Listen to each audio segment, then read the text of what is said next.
Welcome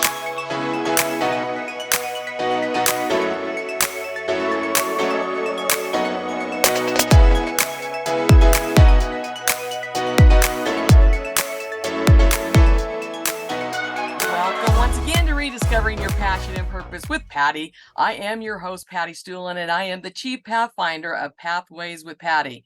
Well, our guest, this one particular, I know he's going to make you laugh, he's going to make you smile, and you are just going to feel all kinds of joy from his spirit. My guest this week is Nicholas McMahill, also known as Nick. He is 20 years old and he is on the autism spectrum. He is passionate about body language for autism and other things in the autism community. Nick is also an autism advocate, advocating for others that can speak or don't have a voice. Nick, it's a pleasure to have you here today as my guest. How are you doing? I'm good. How are you, Patty? Well, you know what? It happens to be a Thursday that you and I are doing this recording, and I call Thursdays Thankful Thursday. And I am thankful that you are here today to shed a light on autism for my audience, because I believe that almost everybody who's listening or watching on YouTube right now either knows someone, whether it may be their own child or a relative or even a friend that is somewhere on the spectrum of autism. And so I'm so excited to have you here today to kind of broaden our spectrum of what, we may or may not know about autism by hearing about your story and what it is that you are doing as an advocate. So, I'm so excited to get started here. How did you discover your passion and purpose and by the story of your life? Please tell us a little bit about your story and how you've gotten to where you are today. So, well, I was inspired by many people. I'm just going to go off and start off with my mentors have inspired me to talk about myself, create my own community, and talk about who I am as a person. Wonderful. They were my biggest what is the word I'm trying to think of? Biggest push towards doing what I want to do now, which is Nicholas's journey. That on Facebook, the Adventure Spectrum, my podcast.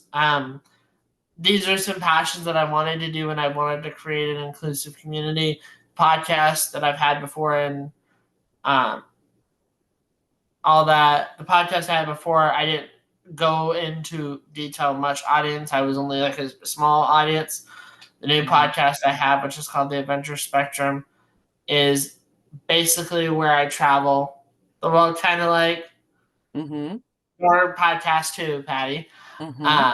But I go around the world for my show. So where, because this is all enlightening for me. Where on the autism spectrum are you? High functioning. High functioning. And what are the things that are difficult, if you don't mind me asking? What are the things that are difficult or challenging for you to do?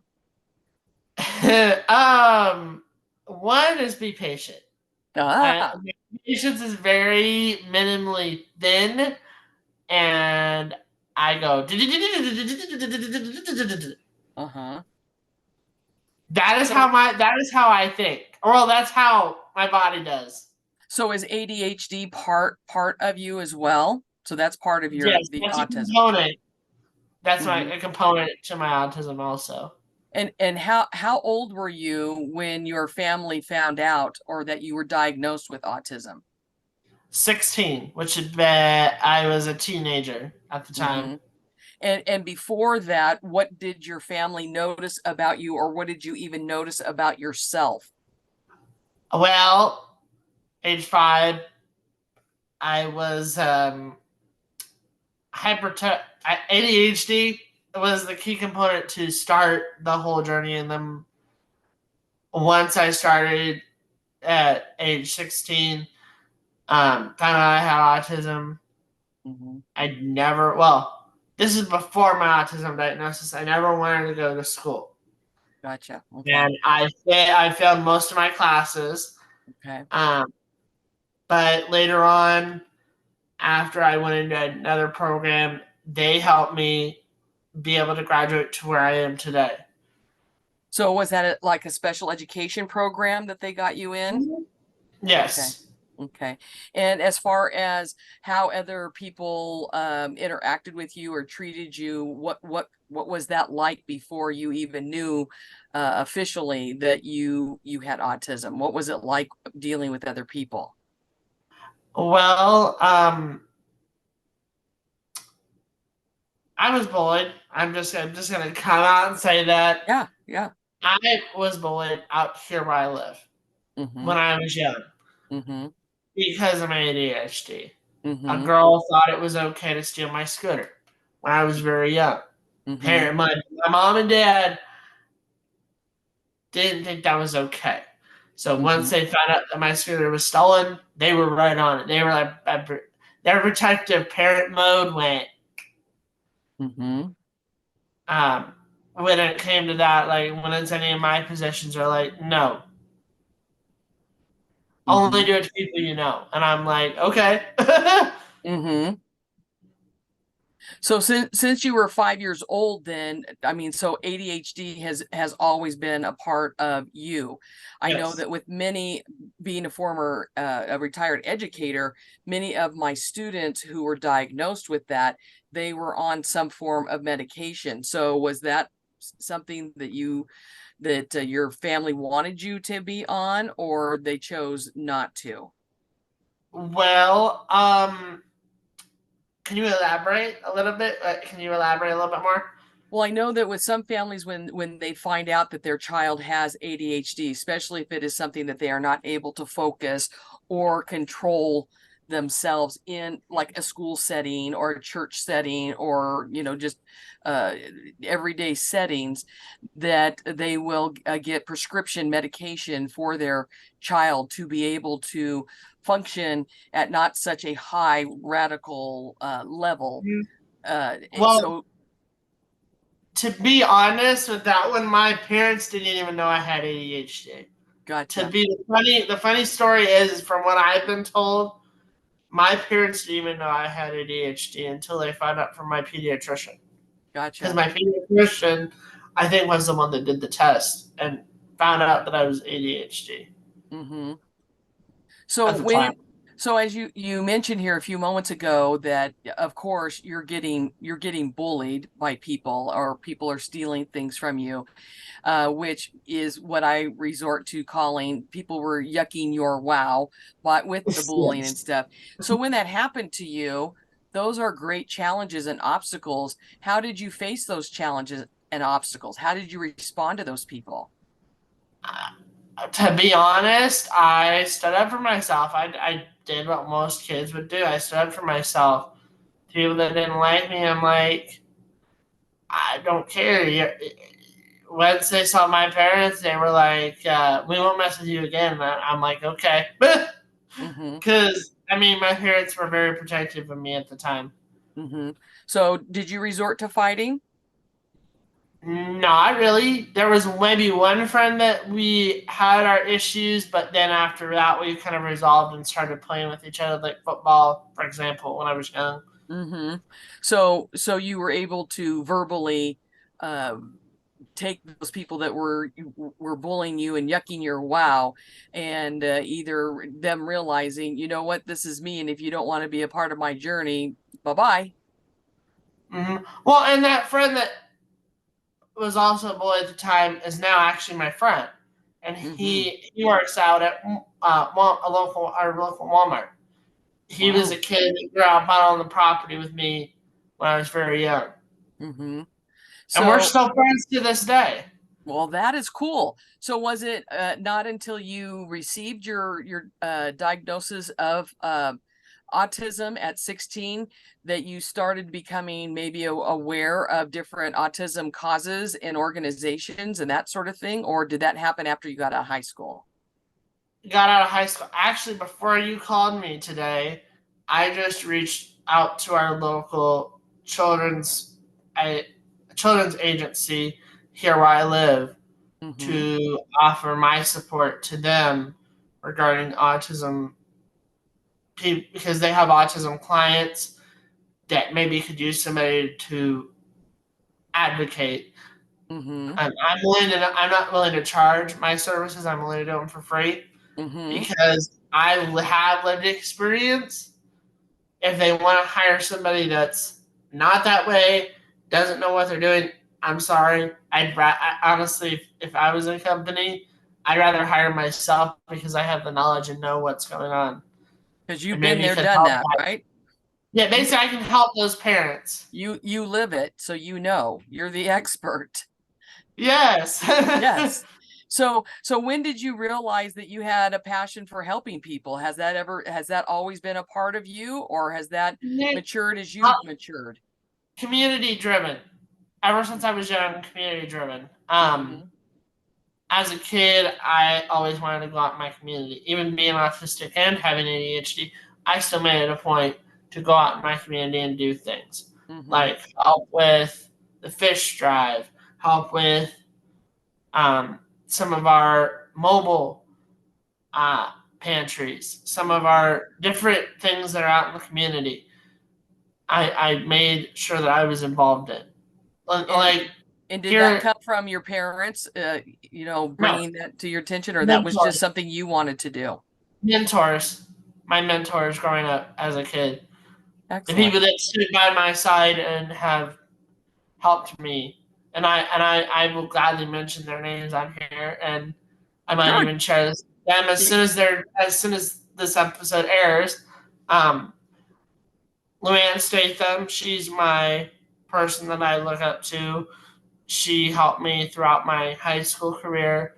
She was a big support for me in high school. Mm-hmm. Joey and them were Joey and Anthony Law are also a few people that have helped me through my life and have been there for me whenever I need something or just general when they think there's a community thing. They're like on it. They're like, Nick wants to do this. I'm here for Nick. I support Nick, support his causes. Like, and even what I'm doing for the Autism Proclamation coming up in next April, Mm-hmm. that is something that I've wanted to do for years. Mm-hmm. Just haven't found the right time and the right thing because I want to show that I enjoy the autism community. I want it to be recognized, not just citywide, but nationwide. Mm-hmm. Because some people think that's that holiday and they go, ooh. Yeah, I want it to. I don't. I guess what I'm saying is I don't want it to. I want it to be recognized enough to where everybody observes the day, not Right. like national, but enough to where they're not blowing off the thing and maybe interact with somebody that's on the spectrum on autism awareness day. Mm-hmm. Meet somebody that's on the spectrum, get to know who they are. Mm-hmm. So, so in our introduction, you mentioned about that you're passionate about body language for autism. What does that mean? Basically, body language. I'm trying to figure out how to phrase that. That's But what okay. I mean by body language is like how they're talking. Like Mm-hmm. if they're struggling, like for example, I follow um, a few people that are nonverbal, Mm-hmm. but I follow their journey and I basically root them on. I'm basically the person that's verbal that can talk. I help them. Mm-hmm. Like I follow a few people on Facebook that um, that are on the spectrum. Well, I follow a lot of mainly my page following is a bunch of people on the spectrum Uh-huh. and a lot of new people that have followed me. But no, my main following on my Nicholas Journey page is that. But the funny thing is I really haven't asked a question on my page, which I should. Um, but no, from what I've gained knowledge from the other people I follow, like Finding Cooper's Voice. Mm-hmm. Um, And what is that Cooper, about? Finding Cooper's Voice, he is a nonverbal autism child on the spectrum. Mm-hmm. Um, he is a middle schooler. Okay. And I mean, I'm not a middle schooler, but I've learned a lot from him. I've learned a lot from even smaller kids than him, even a 5 or 6-year-old, I've learned a lot of knowledge from them and their grandparents, parents, because I like to sit there and absorb the knowledge that Right. is given at the live. Mm-hmm. Well, and I think the thing that's very wise about following Cooper's is it a website that you're following? No, page like mine on Okay, a Facebook. page like yours. I think what is very important is because even though you have autism yourself, everybody, as you've mentioned, there's different aspects on the spectrum of it. And if you're going to be a good autism advocate, it's important for you to know what other people with autism are experiencing and what their journey is like to make you the best advocate that you can be for everyone that is on the spectrum, right? No matter what age. Right. Yes, exactly. I've Uh, also looked up. I've been recommended, and I've looked at some of her work. I've gotten a chance to not actually meet her, but my friend is also on the spectrum that I talk to every day. Has introduced me to a lady called Temple Grandin. She mm-hmm, is an autism woman. mm, She is on the spectrum herself. And I mm-hmm, even looked up to her too. And then I've also interviewed somebody on my show, Shannon Penrod. She uh-huh. is an autism, a parent of a neurodivergent individual. So the word that she used, and I'm going to ask you this, and I want to know if you've heard of the term pony. Say it again. Pony, parent of a neurodivergent individual. Oh, okay. Now see, that's something new.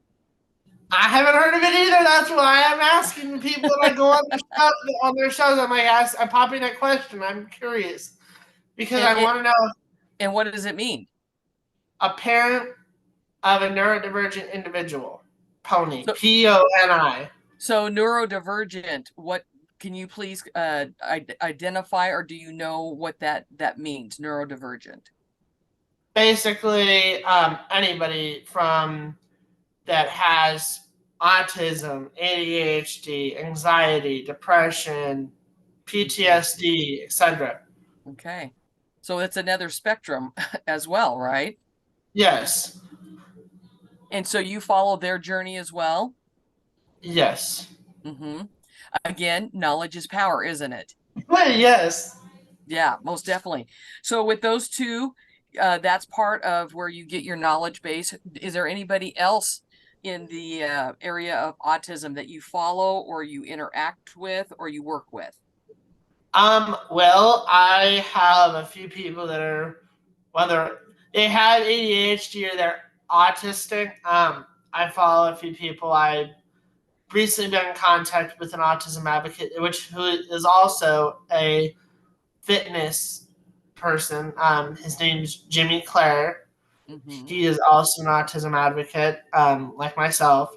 Mm-hmm. Um, he's passionate for, well, I shouldn't say he's passionate for what I'm passionate for, but he wants to also help with inclusivity. Can't talk. Okay. Inclusivity Mm-hmm. and broaden more of his community. Right. Wow, that's really cool. So, from when we talked together last week to even before we started this podcast, you are a very jovial, upbeat human being. But I'm sure that is not how, I mean, is that how you are all the time? Or are there moments and times when you just kind of feel like you're down in the dumps, you've lost your passion and purpose? And if so, how do you get yourself out of that?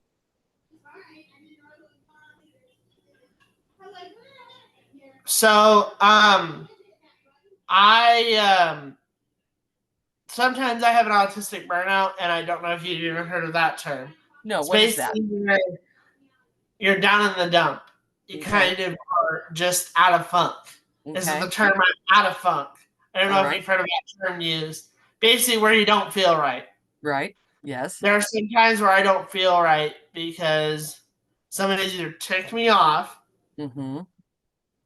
something doesn't go my way, Mm-hmm. or I get irritated with something. are the Okay. only 3 days that autistic burnout will set forth with me. Okay. And how, is that like a day or two or week, or it varies in length?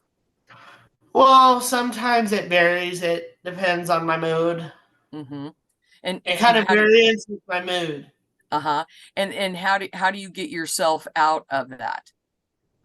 I chat with my friends. I chat with people that I follow with, and I basically just chat and So talk. And you have a good support system. yes, Mm-hmm. no And matter even if I met them in person, either I met them on Facebook because of a group on Facebook is how I met them, and mm-hmm. they have been my true supporter ever since then. Um, but So yeah. you have a really good foundation of supporters that you have really built up and worked on, huh? Well, I actually wanted to tell you something since our last talk. Mm-hmm. Um, I just hit a milestone on Nicholas's Journeys page. And which was what? 3.7K followers. Really? Wow. I am literally 300 followers away from 4.0K. 4,000 followers. Nick, oh my gosh, you know what, Nicholas? I'd say right now, after this podcast gets launched, as soon as all of you that are listening or watching right now, we'll talk about Nick's links in just a moment. But hey, let's get at least those 300 to get you to the 4,000 mark. And why not? Let's at least shoot for 5,000. What do you think, Nick? I think I can do that. Well, the reason I said 4K is because my birthday is in 2 months. Ah, In December, the day after Christmas, 26th, is mm-hmm. my goal is to hit 4K.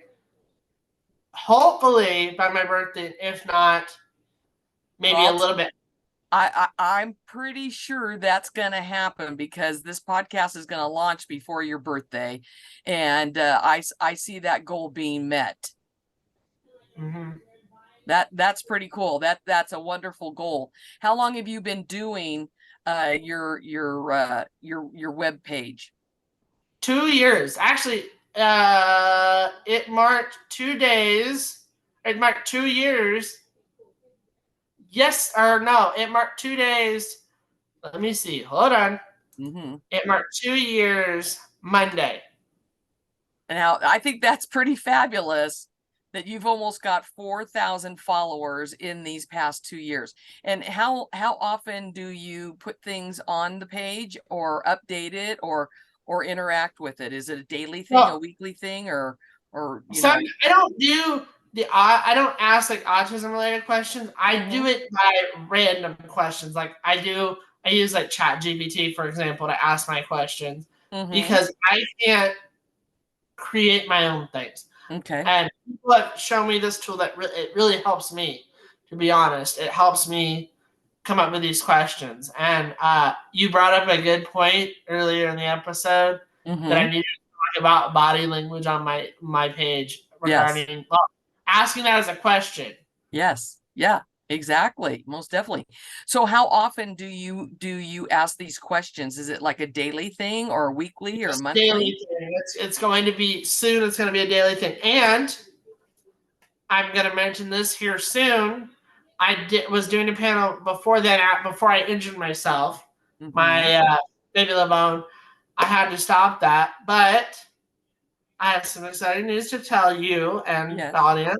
Okay. I am bringing a panel of people that are on the spectrum that have ADHD or autism on a 1 to 2 day panel on my page so that Ooh. anybody can get knowledge from any broad of the spectrum, whether it be a parent, a caregiver, an adult, somebody on the spectrum, whether it be, it basically can be anybody. It's So basically like a panel Q&A.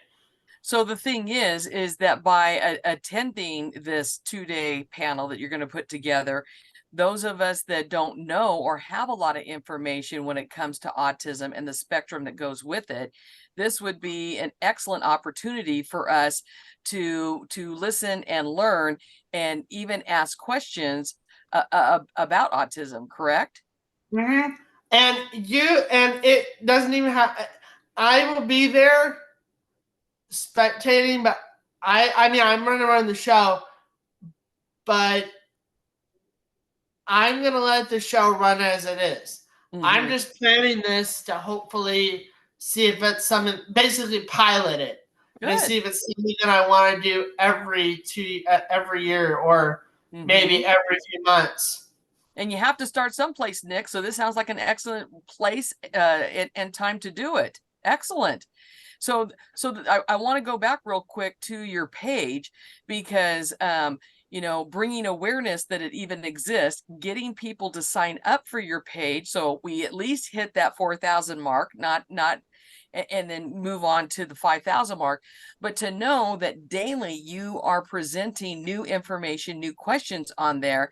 It's not one of those things that people think, oh, he's not going to put anything for a while, but every day you have something new on there. So it gives people an even greater reason for checking out your page every day, right? Well, and sometimes I don't even do questions. I maybe do pictures. Like if I'm going out somewhere, I snapshot something. I do that so that they know where I'm at. If I'm not posting on the page, they can at least know what I'm doing. And again, it's about bringing awareness to autism. Mm-hmm. Mm-hmm. So what would you, so when you get out of those dark days and you rediscover, oh, I have people to help and I have things that I want to do, what would you say are there, you mentioned about your mentors. What is it that those mentors have said to you or brought to mind, especially when you are in those down days? What is the kind of words that they say to you or the advice that they give you that helps you to move forward? Never let that challenge me. Mm-hmm. Always basically never let that challenge me. Whatever I'm going through my down and darker days, never let that ever challenge me. Like basically pick myself up and never let myself go down in the dirt. Mm-hmm. And you're only 20 years old. You got a whole wonderful life ahead of you. What is it that you ultimately want to do in your life or during your lifetime? Well, advocate for people on the spectrum, bring more services to here where I live, because there is limited amount of services that I just found out we have 3 services to provide for people on the spectrum.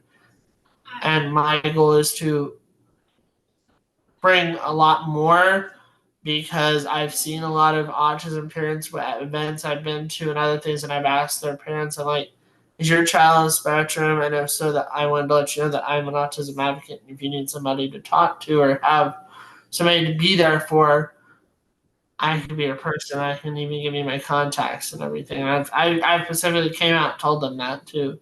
Mm-hmm. So the programs that do exist right now, are they mainly for kids with autism? Are there any kind of resources for adults that are autistic? Adults. So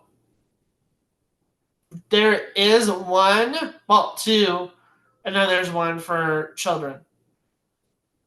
Okay. So Well, they're you all 3. They're all. I guess I should say that they're all 3 for children. They're okay. all 3 for children. Now, don't you also think that it would be nice to have some resources and places to go for the adults that also are on the autism spectrum? Yes. There is a new organization that's coming here, and I've been already told to try to get a grant started Mm-hmm. for where I live, to hopefully build up something to create an event for here. And tell everybody what state you're in. Illinois. Illinois. And so you're looking at wanting to provide more services in the state of Illinois that will help out people that are not just children, but teenagers and also adults, correct? Well, I live in a small town. We're Mm-hmm. growing a little bit by little bit. Mm-hmm. But I want people to know that we're not in a small town just that we don't have enough services. I want them to know that we're a small town that has a lot of services for people on the spectrum. Wonderful. But that it should be that way everywhere in your state, correct? Yes. And because we are learning more about autism and how it affects a great number of people, this is not just something for your state of Illinois, but for the United States and really all over the world, correct? I want to mention something. I've recently watched some videos, and it's horrific what I've seen. People on the spectrum are getting bullied. I follow a parent um, on TikTok. Mm-hmm. Her son got really attacked by a bus driver, Mm-hmm. and he's on the autism spectrum. It sickens me, and I'm sorry to say it, it sickens me that not people, even in our community, do this to people on the spectrum, Mm-hmm. and And that even police. But I've noticed that some of these police departments are acclimating to offering a training for autism for the mm-hmm. officers to take. And that's one of my initiatives that I want to do here where I live is do that so that our officers are trained in that and skilled in that. So if they ever interact with somebody that's on the spectrum or have ADHD or have autism, they're able to handle that situation and not escalate the problem.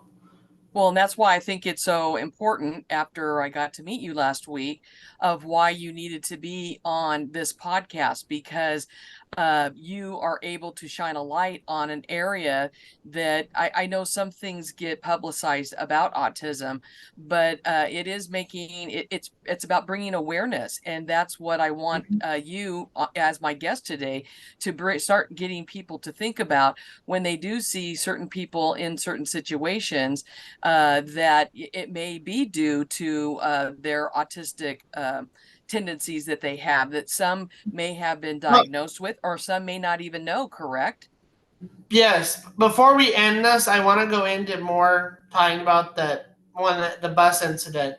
So this parent also lives in a small town where not in where I live, but in a small town like me.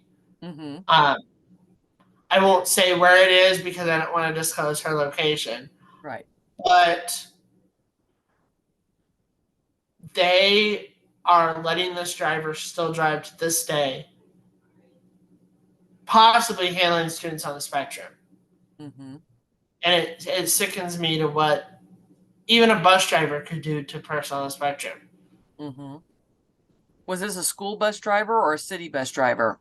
Bus driver. School bus driver. Okay.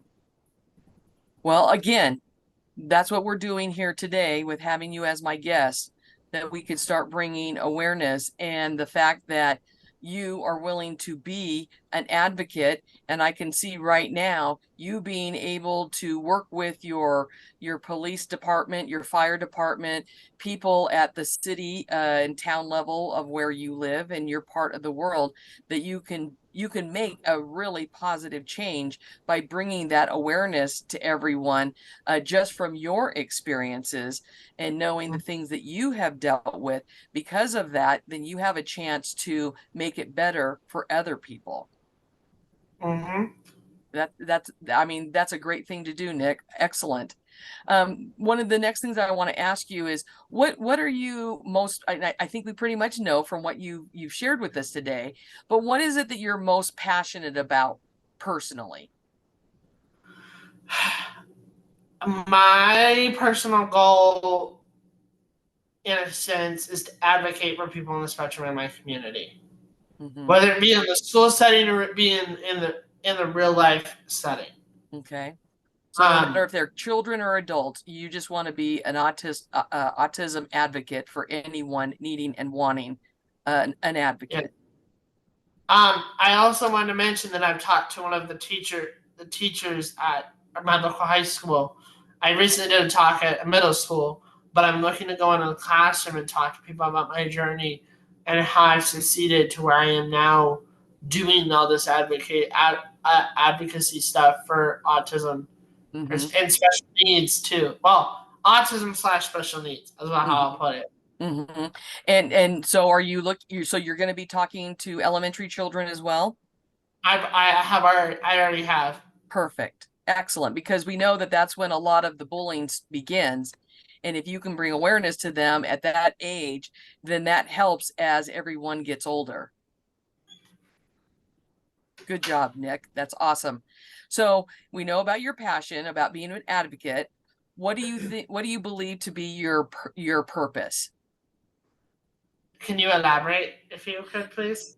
Why is it that you believe that you exist on this planet? What is your purpose for being here? I feel like my purpose for being here is to help support people that are having challenges that feel like they'll never succeed in life. So that's everybody. That's just not people with autism. That is your purpose for everyone, correct? Yes. I want them to know that no matter what challenges you're going through, that you at least have somebody in your corner. Mm-hmm. Whether it be a mentor, whether it be somebody that's very close to you, like a friend or somebody. Mm-hmm. Know that you have somebody there, and I urge everybody not to push that support away, because that leads to, and I'm sorry to say this, but it leads to failure if you Mm-hmm. don't have that support in your corner. Mm-hmm. And if they don't think they have support right now, you're volunteering to be somebody's support system, aren't you? Yes. That's great. Excellent. I chat with somebody that's in Canada that's not even, well, that's in the United States, but she's in Canada. She's literally a distance away from me, but her and her husband are on the spectrum. Her and her Mm-hmm. hubby are on the spectrum. I talk to them pretty much almost every day Mm-hmm. because I call her my autistic, autistic. I want to phrase this because I don't want to sound past tense. Autistic sister, or Mm-hmm. autistic sister. Mm-hmm. Basically, somebody that she calls me her Bubba. Mm-hmm. I'm her brother, so I call her my sister. So you're each other's support system and help each other. And as I just said, you're talking about her being in Canada. Any and everybody around the world can reach out to you because of the beauty of technology with Zoom and other, FaceTime and other things like that. There's people from all over the world that can reach out for you to be their support system. Mm-hmm. And even on Snapchat, not even on Facebook. See, there you go. Snapchat, even. That's awesome. So, Nick, what would you say is your superpower? Well, I just am really gonna say community driven. It's my superpower because I've been that way since I was young, and I'm still that way. I want to advocate, no matter, even if it's for the autism community, also in Special Olympics. They just started a program at my school for unified sports. I want to bring athlete leadership within the school system because people, even on the spectrum or even special needs, I want them to know that the Special Olympics is there for them. I want to be that person that can't talk, that athlete leader that's there for them, that supports them through their tough times, being there, being a mentor to them, being their person of support. So your superpower is getting involved in the community and helping anyone and everyone in whatever area they need that help and assistance. Yes. Yes, I love it. That's an excellent superpower. Now, how would you say, Nick, that you are living your best life, or as I phrase it, living your best dash? Well, since I last talked to you, or even before I talked to you, I've contributed my story to a book, which Good. I will get a copy of it eventually because it's still in the planning process right now. It's called, hold on. I have the email pulled up, but I have the stuff. I will tell you what the name of the book is. Hold on. Okay. Uh, Superheroes on the Spectrum is the name of the book. Say it again. And Superheroes on the Spectrum. Superheroes on the Spectrum. That's got a nice ring to it. And I contributed my story to that book, and many other people that I know have contributed to that book. And when will that book come out? She's saying more like November, between November and December. Oh, excellent. Good. Well, that'll be excellent too, because I hopefully then by the time that this airs, this episode airs, we'll also know exactly when it is launching, and we can put it in the description for people to know that they can go and order that book. And then we can make you an Amazon best-selling author. How about that? Well, I'm not really not. I've wanted to write my own book about my own journey. Mm-hmm. I just don't feel I can sit down and do that. To be But honest.